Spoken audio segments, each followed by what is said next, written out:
नमस्कार दोस्तों, कैर study online channel में आपका स्वागत है। अपन बहुपद पढ़ रहे हैं। पिछली क्लास में अपन ने शून्य ज्ञात करना पड़ा था और उसकी जांच की थी।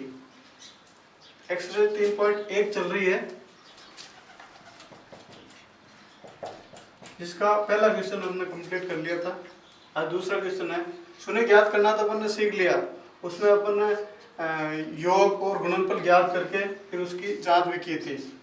ठीक है, तो उसका मैं एक बार वापस आपको बता देता हूँ। अपने पास ये द्विघात समीकरण ये थी, ये होती है x² plus bx plus c बराबर 0 और अल्फा और बीटा अपन ने मान लिए दो शून्य के, तो इनका योग ज्ञात किया अपन। अल्फा प्लस बीटा, इसका फॉर्मूला आया -b/a।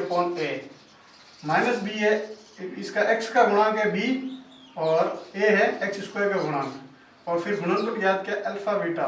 अल्फा बीटा का फॉर्मूला हुआ c/a।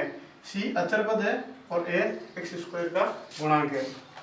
आज अपन सेकंड क्वेश्चन लेते हैं। उसके अंदर क्या है, शून्य का योग और गुणनफल दे रखे हैं और अपन को समीकरण ज्ञात करनी है। ये पार्ट दे रखा है और ये समीकरण ज्ञात करनी है। कल समीकरण देख रखी थी और योग और गुणनफल ज्ञात करके अपन ने शून्य ज्ञात किए थे और उनकी जांच की थी। एक द्विघात बहुपद ज्ञात कीजिए जिसके शून्यकों का योग तथा गुणनफल क्रम से दी गई संख्या है। क्रम से मतलब लगातार, यानी पहले जो दे रखी है वो संख्या शून्य और बाद में जो दे रखी है वो है गुणनफल। ठीक है, सॉरी, पहले जो दे रखी है वो है योगफल और बाद में दे रखी है वो गुणनफल है। ठीक है, तो योगफल का जिस पहला क्वेश्चन ले रहे हैं अपन -3 और 2। इसमें -3 क्या है, योगफल। योगफल का क्या फॉर्मूला है, अल्फा प्लस बीटा बराबर -b/a। इसका मान दे रखा है, योगफल कितना दे रखा है, -3। अब इसमें ये b का मान हो गया 3, a का पता नहीं है, लेकिन इसमें हर में कुछ नहीं होता तो अपन 1 मान सकते हैं। ठीक है, और दूसरा होता है गुणनफल। गुणनफल का फॉर्मूला आपको पता ही है, अल्फा इंटू बीटा बराबर c/a। इसका मान है, गुणनफल ये दे रखा है 2, अपॉन में कुछ नहीं है तो लिख दो 1। इससे आप ज्ञात कर लो a b c तीनों के मान ज्ञात कर लो। a देखो इसमें भी है इसमें भी है, इन a आपके कॉमन है। ठीक है, a का मान जो है ये है, दोनों में समान आ रहा है, एक आ रहा है तो कोई दिक्कत नहीं, अपन कर लेंगे डायरेक्ट ही। अगर अलग अलग आता तो अपन को जैसे यहाँ अलग आता 3 आ जाता तो इस नीचे वाली संख्या को ऊपर नीचे 3 से गुणा करते, वो आगे क्वेश्चन में आएगा, मैं बता दूंगा आपको सेकंड क्वेश्चन में। अभी आप देखो इसमें a का मान क्या आया, दोनों में 1 1 है, समान है, और b का मान, यहाँ पे ध्यान रखने की बात है, ये मान जो है -3 -b का मान है, -b का मान है -3, तो अपन को ज्ञात करना +b का मान। +b का मान क्या हो जाएगा, माइनस माइनस कैंसिल, 3 हो जाएगा। हमेशा इतना ही ध्यान रखो आप, इसमें जो चिन्ह यहाँ पे होता है, यहाँ अगर प्लस का आएगा तो b का मान माइनस में आएगा, और यहाँ माइनस का आएगा तो b का मान प्लस में आएगा। अभी -3 है तो b का +3 आ गया। ठीक है, और c का मान डायरेक्ट दे रखा है 2। अब अपन को ज्ञात करनी है द्विघात बहुपद समीकरण ज्ञात करनी है। तो द्विघात बहुपद समीकरण क्या होती है,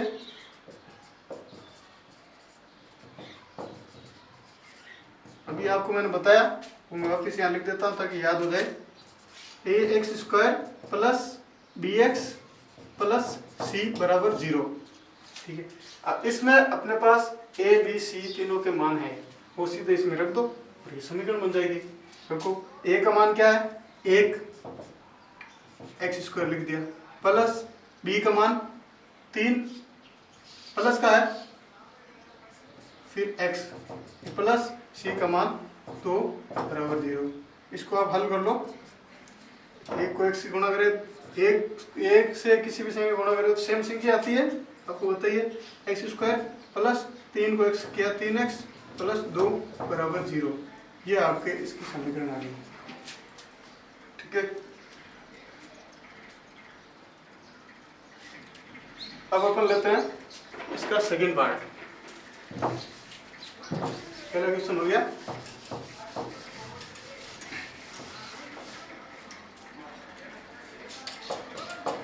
दूसरा क्या है, √2 और 1/3। पहले योग दे रखा है फिर गुणनफल है, ये ध्यान रखना आपको। योग क्या होता है, alpha plus beta. Alpha plus beta का फॉर्मूला माइनस बी अपॉन ए, इसका मान है √2, बटा में कुछ नहीं है तो एक मान लो। और गुणनफल क्या है, अल्फा बीटा सी अपॉन ए, यहाँ पे मान दे रखा है 1/3, बटा में है संख्या देखो। अब यहाँ पे ए, यहाँ पे ए, यहाँ पे ए के मान एक हो सकता है, कोई भी संख्या, या 3 या 1, लेकिन दोनों तो नहीं हो सकता है। तो इसके लिए अपन इसको 3 बना सकते हैं, इसको 1 बनाने में तो बड़ी दिक्कत होगी। तो इसमें 3 बनाने के लिए क्या करेंगे, इस संख्या को अंश और हर को ऊपर नीचे 3 से गुणा कर देते हैं अपन। तो ये संख्या क्या आ जाएगी, 3 को √2 से गुणा किया तो 3 √2, और 3 को 1 से किया तो 3। अब ए का मान यहाँ पे भी 3 है, ए का यहाँ पे भी 3 है, तो ए बराबर क्या आ गया अपने पास 3। और बी का मान मैंने आपको बताया था, जो बी का मान ये आपके दे रखा है, ये किसका है, माइनस बी का मान है 3 √2। तो अपन को प्लस बी का चाहिए, तो चिन्ह हमेशा इस माइनस के कारण इसका चिन्ह चेंज कर दो, आप बी का मान आ जाएगा। तो ये हो जाएगा -3 √2, और सी का मान हो जाएगा, सी का यही है 1। वापिस वही समीकरण अपने पास, ax² plus bx plus c बराबर 0। ए का मान रख दो, ए का 3, x² प्लस b का मान माइनस में है -3 √2 x प्लस c का मान 1। ये ब्रैकेट इसलिए लगाते हैं ताकि ये चिन्ह होना उससे अपन कंफ्यूज नहीं हो, ठीक है। इसके आगे गुणा कर लो, 3x² plus minus minus 3 √2 x plus 1 बराबर 0। ये अपने द्विघात समीकरण आ गई। यहाँ तक समझ में आ गया।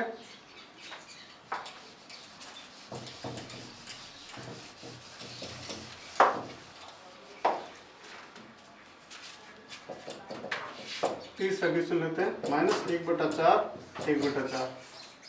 वही बात, सबसे पहले अपने पास योगफल दे रखा है, अल्फा प्लस बीटा मान होता है -b/c। अब थोड़ा फास्ट चलेंगे अपन, इसका मान दे रखा है आपके पास -1/4, और फिर ये है गुणनफल अल्फा बीटा, इसका मान होता है, सॉरी ये b/a है, और ये c/a, इसका मान होता है 1/4।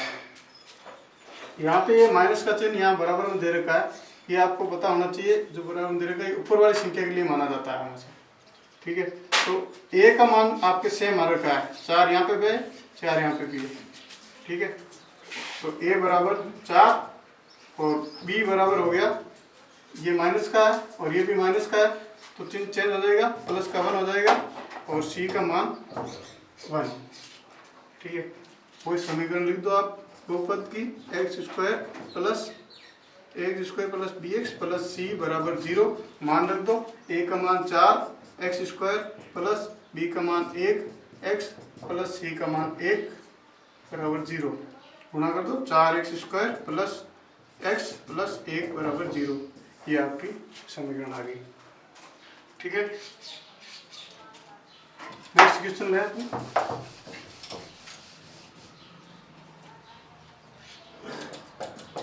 और क्वेश्चन 0 और √2 दे रखा है, तो ये योग दे रखा है, अल्फा प्लस बीटा का मान दे रखा है 0। ये किसका मान होता है, -b/a का, और गुणनफल है अल्फा बीटा, ये होता है c/a, इसका मान दे रखा है √5।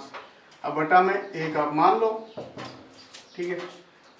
तो a का मान तो सेम आ गया दोनों में, 1, a बराबर 1, और b का मान 0, कोई प्लस माइनस नहीं होता है 0 में, और c का मान √5 है, ठीक है। अब वापस अपन को वही बहुपद की समीकरण ज्ञात करनी है, x² plus bx plus c बराबर 0। a का मान 1, x² प्लस b का 0, x प्लस c का √5 बराबर 0। यहाँ पे ये तो 0 हो ही जाएगा पूरा, तो x² प्लस ये बचा यहाँ पे √5 बराबर 0। ये आपकी बहुपद की द्विघात समीकरण होगी। नेक्स्ट क्वेश्चन है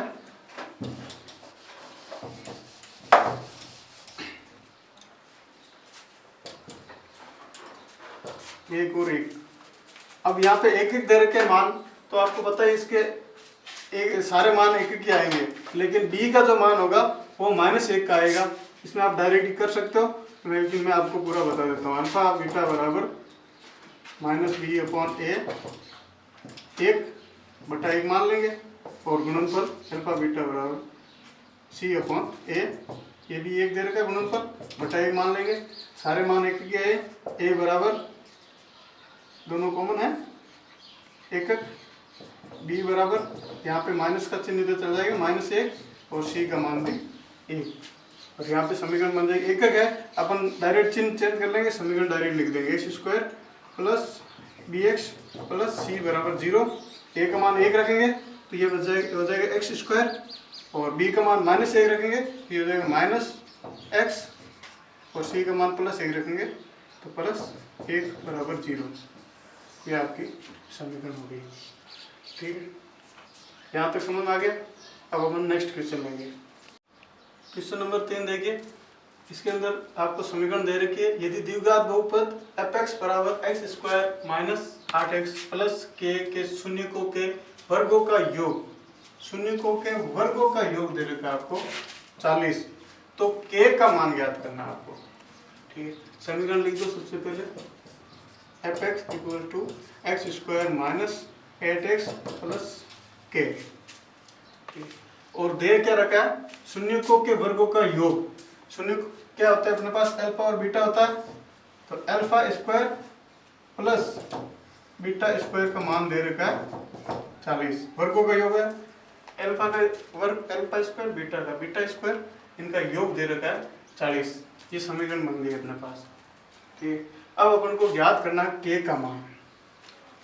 तो इसके लिए सबसे पहले अपन को a b c का मान ज्ञात करना होगा। a b c क्या होंगे अपने पास, इनके गुणांक, x² का गुणांक ये होगा, a का मान क्या होगा, x² का गुणांक क्या है, कुछ नहीं है, इसका मतलब 1। b का मान क्या होगा, x का गुणांक क्या है -8, और c का मान क्या होगा, जो अचर पद है, यहाँ पे अचर पद है k। ठीक है, अब आप ज्ञात कर लो अल्फा और बीटा, इसका योगफल। योगफल का सूत्र क्या है अल्फा बीटा का, -b/a। ठीक है, यहाँ मान रख दो, माइनस, और b का मान है -8 अपॉन a का मान 1, क्या हो गया, माइनस माइनस प्लस, प्लस का 8 हो गया। ठीक है, ये योगफल आ गया अपने पास। एक अपन जानते हैं a प्लस b का होल स्क्वायर का सूत्र आपको पता होगा, a² plus b 2ab plus b²। ठीक है, अब अपने पास आप a को मान लो अल्फा और इसको मान लो बीटा, एक तरह से आप। ठीक है, तो ये α² है, यानी a का स्क्वायर है और b का स्क्वायर है। क्या नहीं है अपने पास, 2ab नहीं है। ठीक है, तो यहाँ पे हम ab के लिए अल्फा बीटा भी याद कर लो। अल्फा बीटा का फॉर्मूला क्या होगा, c/a। c का मान क्या है k, a का मान 1, a का भाग देंगे k बार जाएगा। ठीक है, अब हमें याद करना है α² प्लस β² बराबर 40 है। इसको लेते हैं अपन, α² प्लस β² बराबर 40।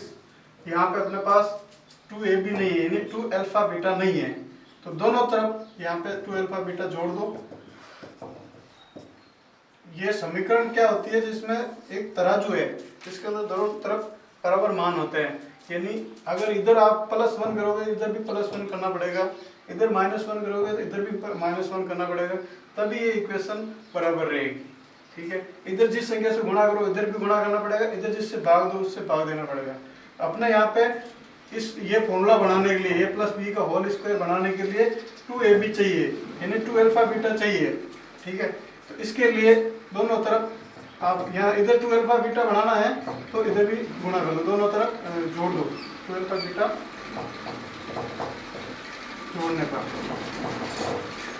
इधर जोड़ा अल्फा स्क्वायर प्लस, इस सूत्र के अनुसार मैं बीच में लिख दूँ, कोई भी बाद में भी लिख सकता है, क्योंकि यहाँ पे 2 alpha beta plus beta square बराबर 40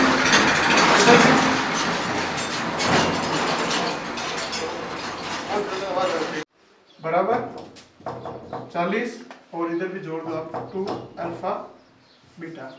ठीक, यहाँ पे ये किसका फॉर्मूला हो गया, अल्फा प्लस बीटा का होल स्क्वायर का फॉर्मूला हो गया इस सूत्र से, बराबर 40 प्लस 2 अल्फा बीटा।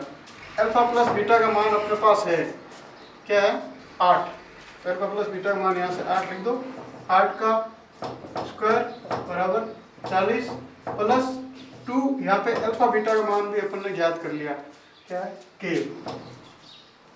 अब इससे के का मान आप आसानी से ज्ञात कर सकते हो, कर लो। 8 का स्क्वायर 64 प्लस 40 प्लस 2k, इधर पक्षांतर कर दो, ये प्लस में माइनस में हो जाएगा, 64 माइनस 40 बराबर 2k, क्या हुआ यहाँ पे 24 बराबर 2k, और यहाँ से k का मान क्या आ जाएगा, ये 2 गुणा में इधर भाग में चला जाएगा, 24/2 12, k का मान 12 आ गया।